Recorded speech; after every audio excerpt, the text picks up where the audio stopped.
Praise the lord. నిన్నటి దినమున మనం మత్తయి సువార్త 1వ అధ్యాయం 24వ వచనాన్ని ధ్యానం చేసుకున్నాం.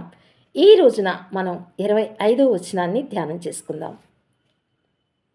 ఆమె కుమారుని కనువరకు ఆమెను ఎరుగుకుండెను. అతడు ఆ కుమారునికి యేసు అను పేరు పెట్టెను. తన భార్యను చేర్చుకున్నాడు. తన భార్యను విశ్వసించాడు. ఆమె యథార్థతను, పవిత్రతను యోసేపు ఎంతగానో విశ్వసించాడు.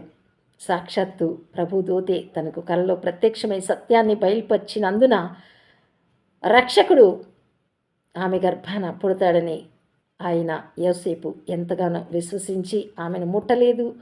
ఆమె కుమారుని కనువరకు కూడా ఆమెను ఎరుగకుండా శారీరకంగా దూరంగా ఉండి కుమారుడు పుట్టాక అతనికి యేసు అను పేరు పెట్టాడు.